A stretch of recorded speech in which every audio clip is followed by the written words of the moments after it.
Good morning. Has everybody got their wiggles out? My name is Kurt Buttleman. I'm currently serving as Interim Vice Chancellor for Academics and Student Success at Seattle Colleges. As Steve Hill said earlier, I've been with the colleges for more than 20 years. And during those 20 years, I've been involved in and witnessed to some very exciting and rewarding work. It's amazing what you have all done for students during that time. Give yourselves a round of applause. You've done more, a louder round of applause. You've done more for students. However, I personally have not experienced the level of dynamic change and uncertainty that we have been experiencing the last few years. It has seemed to me like everything is moving, and sometimes in different directions. ASI, CTC Link, district-wide strategic planning, Seattle Promise, new leadership, dramatic change in our communities, and on and on and on. Sometimes it's overwhelming for me, and almost always it's a bit confusing. Today's panel discussion is the very beginning of a Seattle Colleges-wide conversation about what Seattle Pathways has meant and could mean for us and our students in the future. The panel and I are not expecting our few minutes of discussion to make everyone in the audience an expert or even a believer in guided pathways or Seattle Pathways, but rather, since we're an institution of higher learning, I have a few learning objectives for the next 20 minutes. First of all, we're hopeful that you'll gain some high-level knowledge about pathways and how it relates to some of the work we're already doing here in the Seattle Colleges. You will learn some about the research that's being done on pathways nationwide and locally here. Hopefully you'll see how you and your role might fit into this work in the coming years. And finally, and Dr. Pan alluded to this in his remarks, gain a better understanding of how we might use Seattle Pathways as an umbrella or through line between a series of sometimes seemingly disconnected initiatives, with the four big ideas of guided pathways, which I believe are overhead, serving as the pillars of this work over time. So to help us achieve these objectives, we are very lucky. You don't know how lucky we are. We are very lucky to have this panel of experts and practitioners with us here today. So I'm very excited to introduce them. From my right, whoop, they're not sitting. We've gone off script already. So sitting randomly on the stage right now, I'm going to start with Dr. Christy Wellington Baker. You want to raise your hand? Dr. Wellington Baker currently serves as the Executive Director of the Student Success Center at the Washington State Board for Community and Technical Colleges, focused on evidence-based large-scale reforms designed to close equity gaps and improve the educational attainment levels of all Washington State Community College students. Previously, Dr. Wellington Baker served as Dean of Student Success and Executive Director of Strategic Initiatives at Walla Walla Community College and provided consultations on retention and completion strategies across the nation. She's a 2018 alumnus of the Aspen Presidential Fellowship Program. Give Dr. Baker a round of applause.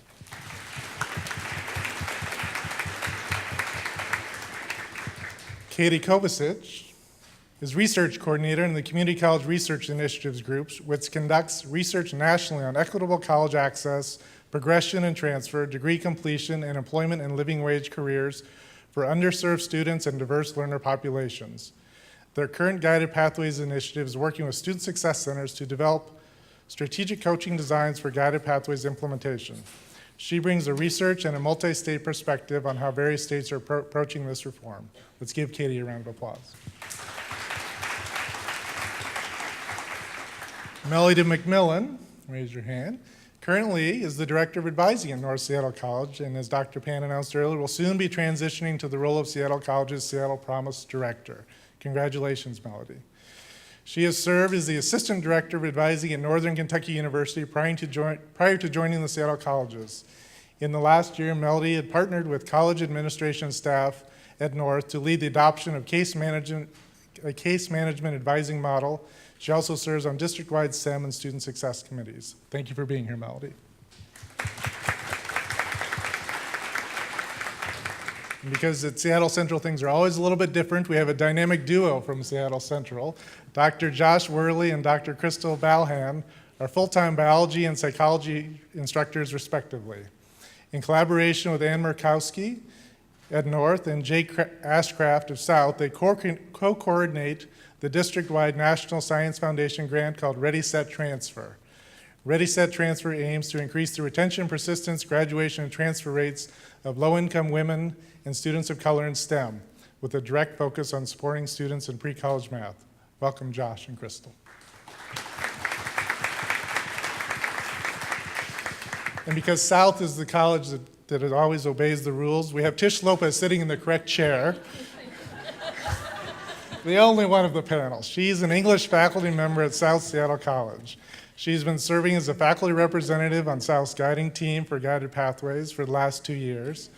In addition to her work on the Guided Pathways initiative, she co-led the district-wide Developmental English Pathway Redesign, which won a 2017 League of Innovation Award. Tish is currently working with English faculty to bring directed self-placement to the Seattle colleges district-wide and will be co-leading a workshop on this topic at 10:45 today. She's encouraging you to attend her workshop. Thank you for being here, Tish. So I think we're ready to get started, and I'll just dive in with some questions. So first question is, what makes this Guided Pathways different? Is this just another educational fad, or why is this a different initiative for us? Pass the mic. Tish, you've got a mic. What have you got to say?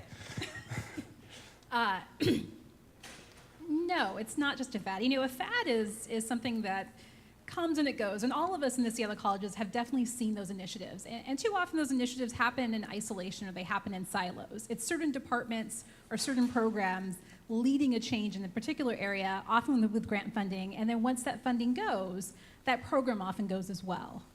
Where Guided Pathways or Seattle Pathways is different is it really is about systemic change and cultural change. And it's about breaking down the different silos, bringing the different units together to take a look at what we do and ask, how can we do it differently? How can we do it better? And how can we reduce equity gaps? Christy, anything to add? Statewide That was pretty perspective? amazing. I don't think so. I would just like to add one thing that I've heard other folks talk about a lot is the concern that this is another thing and they'll bide their time and it will go away. Quite frankly, I don't care what you call it, Guided Pathways, Seattle Pathways, a reform effort, but really thinking about it in terms of reconstituting the fabric of the institutions and how your students are experiencing your institutions. I don't have too much more to add. You guys have done a great job. But I think, oh, sorry. Is that better? Okay. I think the only thing I would add, and it's kind of like restating a little bit of what you guys said, and Kurt as well, is that Guided Pathways is an organizing framework, and it can be adapted and utilized based on your particular context at your campus. And I think that's what's so great about it. It's very versatile, and people can, utilize it to fold in the work and the initiatives that they're already doing. What about Joss, Crystal, or Melody? We've got sort of the people with Guided Pathways formal on their resume here. We've got the folks who are doing work that's very similar. How does this feel to you? Going off of what Christy shared about the student experience and reforming the student experience, I would add that the Guided Pathways framework creates an opportunity for students to succeed on our campuses and to achieve their educational goals, and in a way that it's not just luck, that they stumbled into somebody who helped them along the way, or that they found a program that was designed to support them and their very specific needs. That it's not luck, that we've created some really intentional structures and put them in place so that as soon as students are onboarded, that they have a path and they're being supported along that path until they reach their educational goals. Anything to add? Crystal, Joss, as you've been implementing Ready, Set, Transfer across the district, any lessons that resonate with the way you're understanding Guided Pathways and Seattle Pathways? Well, I think maybe one other way that it's different, and this isn't specific to Ready, Set, Transfer, but that the motivation for change is not just internal, but it's also external from industry, who is, as we heard earlier today, demanding well-trained STEM students, and so that there's that external support for this change that's directing students towards their educational goals. Great. So since you guys went off script with the seating assignment, I'm going to take your cue. Dr. Pan showed some visuals with some statistics during the middle of his remarks. Any responses to that information? Katie or Christy, anything that resonates in terms of other organizations? Like things that are, succeeding statistically and the successes that people are having. One of the states, so Tennessee, they have 13 colleges in their system. They've been doing this work since 2010. So there's a recent article out now looking at their successes. So for 6 years, 2010 to 2016, and there have been in terms of success rates, the credit accumulation benchmark, that's more than doubled, as well as for completing college math and English, those rates have tripled. And one particular statistic that stands out a lot is in math during that time frame, completing college level math for first-time students went from 18% to 45% over that time. So that's really significant. Do you want to repeat that just so people heard that? So math, completing for first-time students, completing college level math went from 18% to 45% during those 6 years. And also we're seeing racial gaps narrowing during that time. And I don't have the stats on where it started, so it's maybe not as impactful, but where they are now, Black students have completed their English level math for first-time students. They're at 55% completing in the year, and then Hispanic students are at 64%, and white students are at 65%. So we're seeing that racial gap is narrowing. Great. You can clap, it's cool. And it's a lot of hope, right? So in our state context, one of the things I think is important for us to understand is that as we look across our state statistics around that college level math in the first year, it is a lever for completion for our students. Someone asked me yesterday at Green River, so I'm going to clarify this. I'm not confused that it's a causation, but there is a relationship definitely between students who complete college level math in that first year and their completion rates. It's significant. It's a more than 35% difference amongst our students. So as you think about that, and then their transition on to the bachelor's degree and completion of that, again, significantly different for the students who completed that college level math in the first year. Now, we all know there's lots of reasons for that, but at the end of the day, that's a really important focus area for this work. So lots of good evidence that this is working here and elsewhere. Sounds great. Are there any challenges that you've encountered in implementing some of this work? Tish, you've got the microphone. And any challenges? I've been part of the Guided Pathways initiative on South Seattle's campus now since its iteration. And one of the biggest challenges is that we're all here because we believe in the work that we do, and we're all dedicated to helping our students. And when we're looking at just the work we do, we can pat ourselves on the back and say, I'm doing a good job. For me as a faculty member, I can look at the number of students passing my classes. I can talk to my students who've gone on to achieve their academic and educational goals, and I can feel like I'm doing everything right. Where Guided Pathways gets tough is that you have to take a look at the statistics that Chancellor Pan shared, and you have to take a step back and look and say, I think I'm doing great, but so many of our students are not actually reaching their goals, and why? And that leads to tough questions, and it leads to the realization that there are things we aren't doing right. There are ways in which our system is a maze, and it's hard for students to navigate, and for many of our students, when they reach a roadblock, they give up. And so where Guided Pathways gets tough is that oftentimes I'm in a room with faculty, staff, and administrators from all around the college. We have our college president there. We have the vice president of student services. We have faculty from all different units. We have staff. We have, I won't list, but we have everyone. We have a core group there. And we're having to take a look at, for example, math. And when you look at math, I think in the past we would have just looked at our curriculum. We would have looked at course outcomes. We would look at how many courses till students reach college level. But Guided Pathways work is taking a bigger picture. So we also have to look at placement. How are students placing into math? What is that process like for them? Are there barriers they encounter? We have to look at advising. How are students being advised about math? Is that advising helping students reach their goal? And so you have to take a larger systemic view. And sometimes when you're in that team, because it is breaking down silos, when you're in that team with other advisors and people from financial aid and people from all across campus, they make you realize that there's certain things that you're doing that's not working.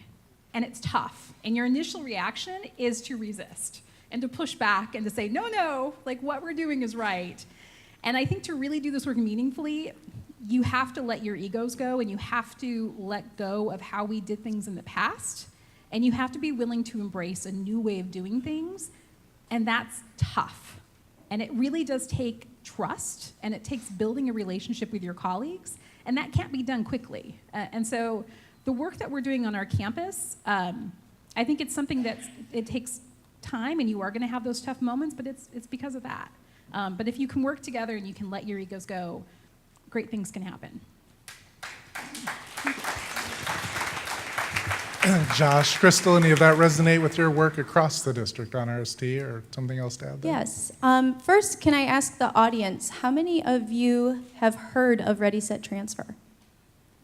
Wonderful. How many of you actually know what it is? Okay, if you weren't looking, there were quite a few hands that have heard RST or Ready, Set, Transfer, and I would say significantly fewer who could maybe describe what it is. And I have a hunch that that's the same for guided pathways. Many of us have heard that phrase but don't actually know what it is.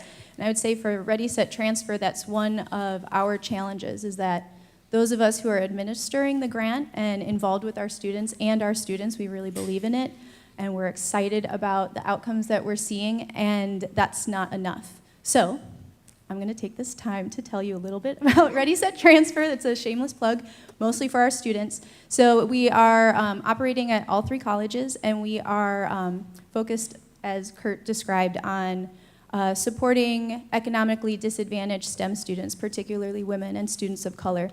And the way we do that is through a suite of interventions. So students get faculty mentorship, they get research opportunities. We are trying to build STEM identity and STEM culture, bringing STEM speakers to campuses, and perhaps most importantly to our students, we scholarship them. And that's where you come in. We haven't scholarshiped enough students yet. We have much more funds. So if you have a promising STEM student, if you have a person who you're not even sure if there may be a promising STEM student, we really want you to refer them to us. So I think making these initiatives, I guess expanding them into the institutional place like, Tish was talking about, is something that we need in RST. And if you can bear with me for just a moment, let me tell you why you should refer some of those students to us, and it speaks to some of the data that we just saw. So in our first round with RST, we have data from 2012 to 2016 that shows that 38.6% of our members graduated from a Seattle college, and during that same time, with a matched comparison group of STEM students in the colleges, only 16.8% graduated. When we look at Central in particular, we say that 69% of our members have graduated compared to 33% of that matched STEM group at Central. And these numbers look the same as we look to transferring to a 4-year. 55% of RST members at Central have transferred. That's compared to 17% of the STEM general population. 13% of RST members then graduated from a 4-year college compared to only 3% of our matched population.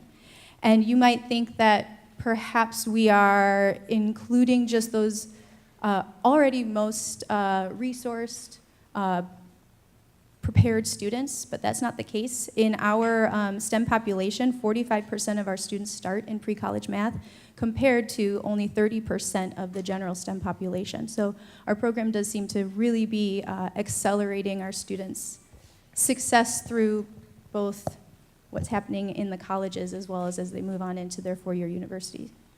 Great example. Give Josh and Crystal and Ann and Jake a round of applause for that. We're going to go to our lightning rounds now. So we're going to have 2 lightning rounds. So just pass the mic down the stage. So see, I'm improvising on you guys like you did on me. Share one reward or success that you've experienced in doing some of this work.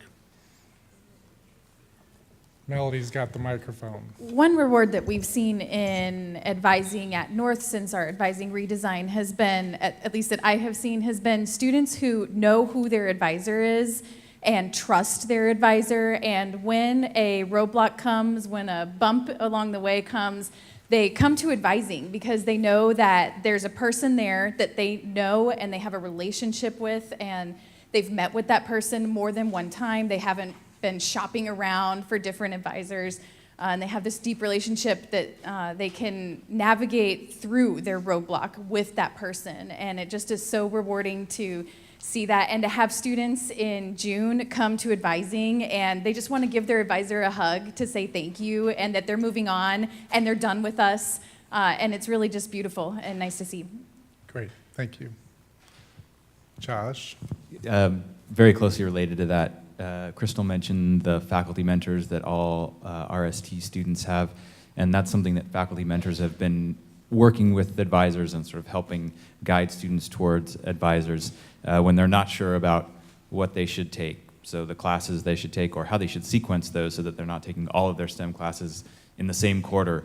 Our faculty mentors have been really helpful in guiding them towards their advisors, college advisors, to figure out that sequencing and figure out that pathway that's going to be right for them, including telling them to go and look at the place they want to transfer to and look at the prereqs at that institution and to sort of create their own pathway using that information. So that's been a great success, is hearing from those students again say, oh, if it hadn't been for my faculty mentor and them telling me to go to the advisor, I'd have spent X amount of money, I'd have been here a number of quarters more. So that's been great. Kristen? I just say that the biggest reward, of course, is the witnessing of the student experience and thinking about what if that's every student's experience? What if it's not constructed just for some? What if it's constructed for every student who walks through our doors? I was lucky enough to be standing in the back of the room a few minutes ago, and a former student of mine came up and said, I'm working at North Seattle College. And I said, oh my God, that's amazing. But I think about the experience that that person had, and I think every one of the students who comes through our doors, who steps into that difficult space of getting in the parking lot and walking in, and doesn't think this is the place for them because they're not sure they're for college, I don't want any student to not get that experience. So that's the reward for me.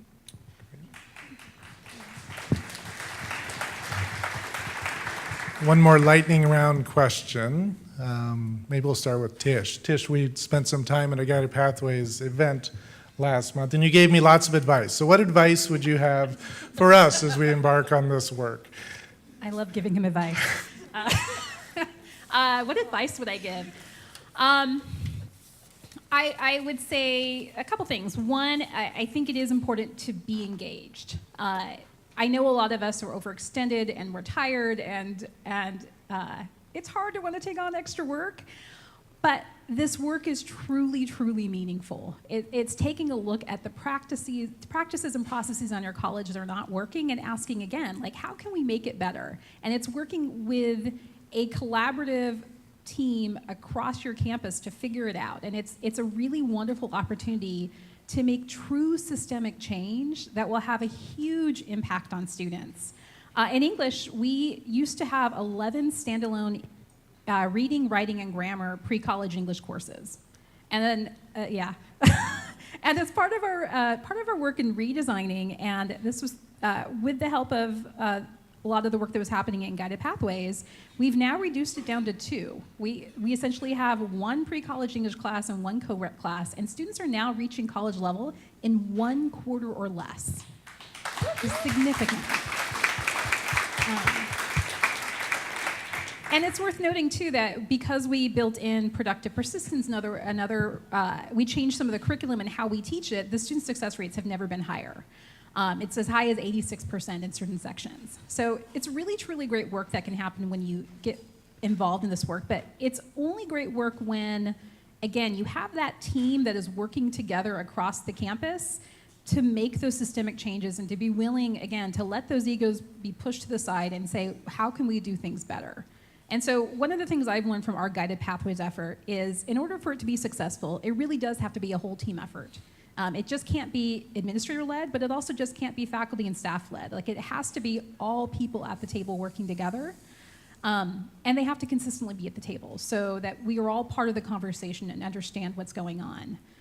Beyond that, there just has to be support in terms of giving faculty and staff in particular the time to really kind of engage in this work, because it does take time and conversation. Yeah, I'll end it there. Great. Let's give our panel a round of applause. Thank you.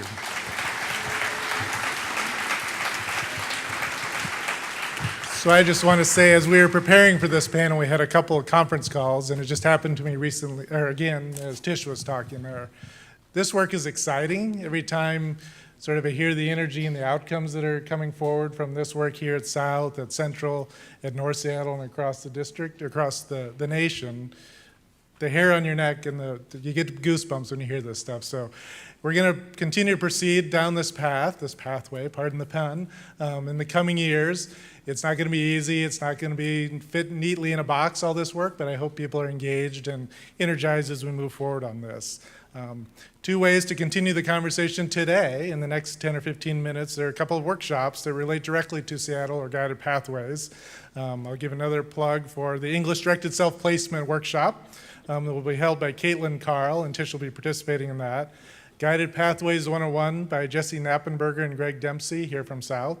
And Come Meet the Technology. The Chancellor alluded to Starfish in his remarks in our CRM. So Barb Childs and Daniel Cordes have those workshops. So thank you for your attention and for your participation today. I look forward to working on this in the future. Thank you.